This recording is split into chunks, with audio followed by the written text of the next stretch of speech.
Bismillahirrahmanirrahim. Assalamualaikum warahmatullahi wabarakatuh. Jumpa lagi dengan saya di Abil Maywa Channel.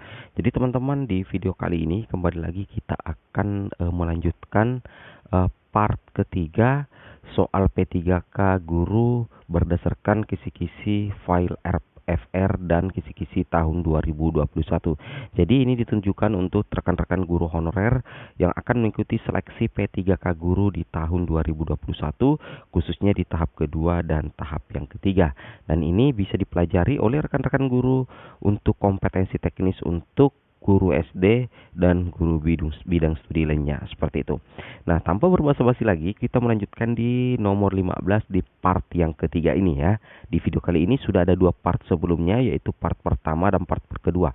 Dan pada hari ini kita membahas tentang part yang kedua. Oke, di nomor 15 kita langsung gaspol ya. Di nomor 15 ini soalnya seperti ini. Ini untuk file FR-nya.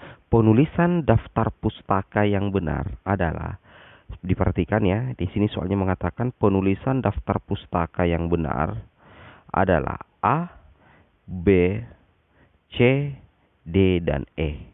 Nah, di sini tentunya ada salah satu dari opsi jawaban, apakah itu A, apakah itu B, C, D, dan E yang benar teman-teman ya. Tentunya kan seperti itu ya. Jadi kira-kira jawaban yang paling benar di sini adalah B, yaitu ini. Jawaban yang paling benar adalah D untuk penulisan daftar pustaka. Nah, di sini yang membedakan adalah untuk penulisan daftar pustaka itu tentunya seperti ini teman-teman ya. Ini. Di sini ada tanda titik, di sini ada koma titik 2021 ya. Nah, seperti itu.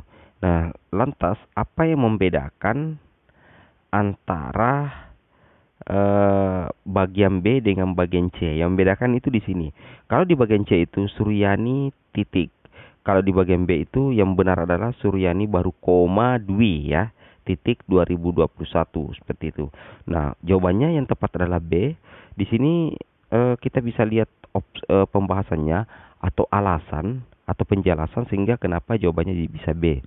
Nah, teman-teman diperhatikan, berikut adalah aturan penulisan daftar pustaka dalam karya ilmiah secara umum yang perlu diperhatikan. Nomor 1, nama. Yang pertama itu nama penulis ditulis paling awal ya. Nah, nama penulis itu ditulis paling awal. Kemudian nama belakang atau nama keluarga ditulis terlebih dahulu, diikuti dengan tanda koma. Itu yang admin bilang tadi ya. Setelah itu cantumkan nama depan dan nama tengah penulis buku tersebut. Jika buku tersebut merupakan karya dari dua penulis atau lebih, hanya penulis pertama yang urutan namanya dibalik. Penulis kedua dan seterusnya berada setelahnya dengan urutan yang sesuai dengan nama aslinya. Kemudian tahun terbit ya. Tahun terbit. Penulisan tahun terbit diurutan setelah nama penulis dari buku yang digunakan sebagai daftar pustaka. Jangan terkecoh pada tahun cetakan awal, sebab bisa saja buku yang dipakai merupakan cetakan kedua, ketiga, ataupun terakhir. Nah, seperti itu teman-teman ya. Kemudian yang ketiga adalah judul buku. Tuliskan judul bukumu secara lengkap. Jangan lupa penulisan judul dibuat dengan format italik atau miring.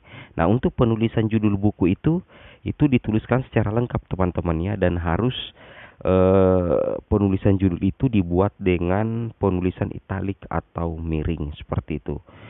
Nah, kemudian berikutnya adalah kota dan nama penerbit. Perhatikan di sini, untuk kota dan nama penerbit itu bagian terakhir dalam penulisan daftar pustaka sebagai sebuah buku adalah mencantumkan kota penerbitan dan nama penerbit yang mencetak buku tersebut. Kemudian daftar buku seperti ini tampilannya ya. Nah, sekarang kita pindah ke nomor 16 ya. Dan di nomor 16 ini ada lagi sebuah bacaan teman-teman ya. Judul bacaannya itu adalah metamorfosis ya. Nah, jadi judul bacaannya adalah metamorfosis. Nah, di sini metamorfosis adalah suatu proses perkembangan biologi pada hewan yang melibatkan perubahan penampilan fisik atau struktur setelah kelahiran atau penetasan, bla bla bla bla. Nah, silakan teman-teman cermati dan baca terlebih dahulu bacaan yang berjudul metamorfosis ini. Setelah itu di sini akan ada opsi pertanyaan ya. Di sini teks di atas termasuk tes A, narasi, B, eksplanasi ya. Nah, C. Deskripsi, dan D. Argumentasi. Nah, di video sebelumnya kita sudah membahas pengertian dari penjelasan dari narasi, eksplanasi, deskripsi, dan argumentasi ya, seperti itu. Nah, silakan teman-teman ya, di sini metamorfosis adalah suatu proses perkembangan biologi pada hewan yang melibatkan perubahan penampilan fisik atau struktur setelah kelahiran atau penetasan bla bla bla. Silakan teman-teman baca terlebih dahulu sampai di jangkrik. Nah, setelah itu teks di atas termasuk teks narasi, eksplanasi, deskripsi, argumentasi, dan eksposisi. Silakan teman-teman jawab ya, 5, 4, 3, 2, 1, dan komen di kolom komentar di video ini ya. Silakan dijawab terlebih dahulu teman-teman ya. Oke, saya anggap teman-teman sudah menjawab, maka jawaban yang paling tepat di sini adalah B. Jawabannya adalah eksplanasi. Jadi, bacaan ini masuk ke dalam teks eksplanasi. Di sini kita bisa lihat pembahasannya. Kenapa masuk di teks eksplanasi? Jawabannya adalah teks eksplanasi karena menerangkan apa dan bagaimana kejadian itu terjadi, ada unsur sebab akibat ya. Jadi di sini di sini menjelaskan metamorfosis, berarti ada unsur dan akibat, dan menjelaskan bagaimana proses terjadinya metamorfosis. Maka teks berjudul metamorfosis ini masuk ke dalam teks eksplanasi. Seperti itu teman-teman ya. Nah, sekarang kita pindah ke soal nomor 17 ya. Soal nomor 17. Nah, soalnya yang ini. Oke. Nomor 17 ini IPA ya teman-teman ya. IPA ya, bisa untuk guru IPA dan bisa untuk guru sekolah dasar, dan ini berdasarkan file report atau FR ya, seperti itu. Nomor 17, daur hidup katak yang benar adalah. Nah, di sini soalnya daur hidup katak yang benar adalah A. Katak dewasa, kemudian katak muda, kemudian saya ulangi ya. Oke, nomor 17. Daur hidup katak yang benar adalah A. Katak dewasa, kemudian katak muda, kecobong telur. B. Telur, lava, pupa, katak dewasa. Kemudian C. Telur, katak muda, kecobong, katak dewasa. Kemudian D. Kecebong, katak muda, katak dewasa, telur. Kemudian E. Katak dewasa, kemudian telur, katak muda, dan kecebong. Kira-kira opsi pertanyaan dari nomor 17 kira-kira mana yang benar teman-teman ya? Dari hidup untuk katak ya. Silakan teman-teman jawab ya. Ini pelajaran kelas 5 ya, kelas 5-6 di SD. 5, 4, 3, 2, 1. Ya, untuk halaman nomor 17 ini admin mohon teman-teman silakan komen di kolom komentar ya. Nah, jadi jawaban yang paling tepat di sini adalah D.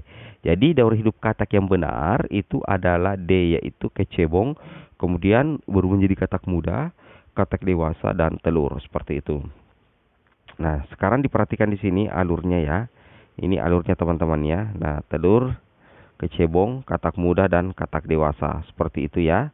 Oke, sekarang kita pindah ke 18. Jadi untuk nomor 17 dan 18 tolong teman-teman betul-betul kuasai, karena tipe soal ini muncul ya di tahap yang pertama kemarin, jangan sampai di file airport, di file FR ini yang muncul kembali nantinya ya nomor 18 ya, 17-18. Ini dipelajari karena soal nomor 17-18 itu muncul ya di tahap pertama, metamorfosis dan daur hidup ya, seperti itu.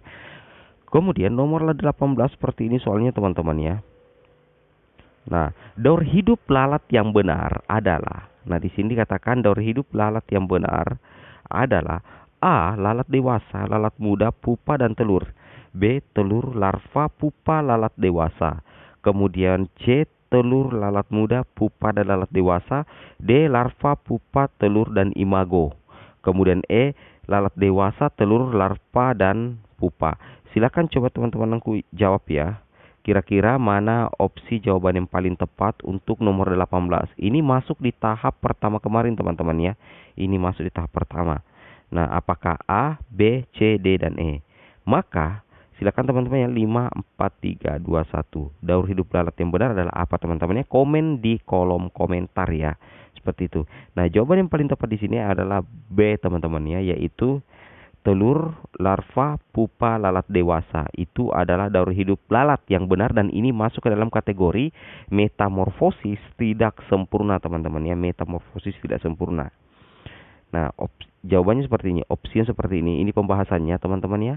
Daur hidup lalat adalah telur, larva, pupa, imago, lalat dewasa, dan telur dan seterusnya.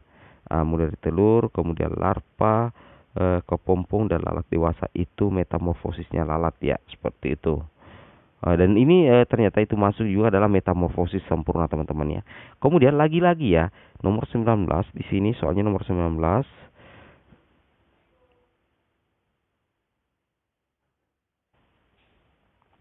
Daur hidup kupu-kupu yang benar adalah imago, ular, telur kepompong, B, telur ulat, kepompong, kupu-kupu dewasa, C, telur kupu-kupu muda, pupa, kupu-kupu dewasa, D, larva, pupa, telur imago, dan E, lalat dewasa, telur larva, dan lalat muda.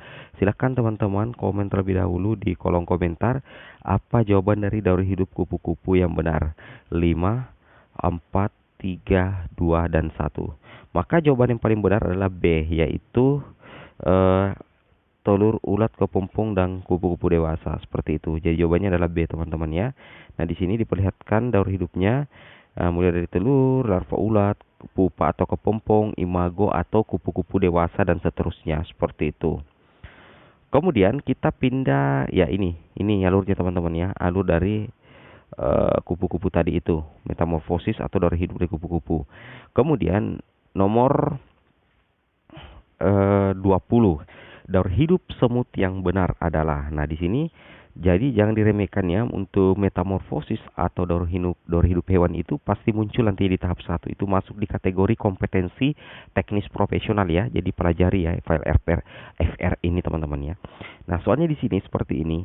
Daur hidup semut yang benar adalah A, imago, larva, telur, pupa. B, telur, larva, pupa, semut dewasa. C, telur, larva, semut muda, semut dewasa. D, telur, nimfa, imago, telur, semut muda, dan imago. Nah, kira-kira apa jawaban yang tepat di sini teman? A, B, C, D, dan E terkait daur hidup semut yang benar. Silakan teman-teman komen nomor 20 jawabannya di kolom komentar. 5, 4, 3, 2, 1.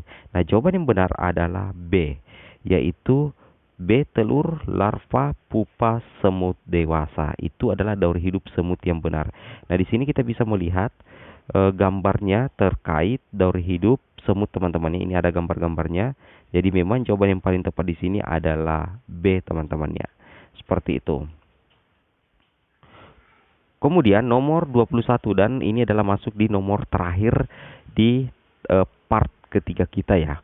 Nah, untuk nomor terakhir, silakan teman-teman komen di kolom komentar ya. Soalnya di sini di bawah ini, hewan yang memiliki fase perubahan yang dialami hewan tidak terlalu mencolok perbedaannya pada berbagai fase perkembangan adalah A, lalat, jangkrik, belalang. B, kecoa, rayap, semut.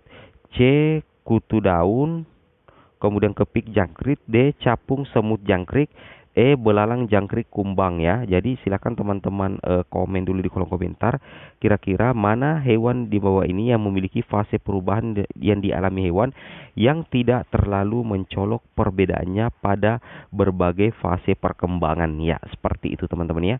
Maka jawaban yang tepat adalah C, yaitu ini, kutu daun, kemudian kepik, kemudian jangkrik ya. Itu tidak terlalu terlihat perubahannya teman-teman ya, seperti itu. Nah, perubahan yang dialami hewan tidak terlalu mencolok perbedaannya pada berbagai fase perkembangan disebut metamorfosis tak sempurna. Contohnya kepik, jangkrik, dan belalang capung, kutu daun, jangkrik, belalang, belalang sembah, kecoa, kerai, dan kutu rambut. Itu tidak terlalu mencolok perbedaannya pada berbagai fase perkembangan tersebut ya, sehingga disebut metamorfosis tak sempurna. Nah, daur hidup metamorfosis sempurna adalah telur, nimfa, dan imago. Ini adalah contoh teman-teman ya. Daur hidup metamorfosis tak sempurna adalah telur, nimfa, imago, dewasa. Seperti itu teman-teman ya. Oke teman-teman, mungkin cukup sampai di sini videonya. Semoga bermanfaat untuk part 3-nya. Nantikan part keempatnya. Oke. Assalamualaikum warahmatullahi wabarakatuh.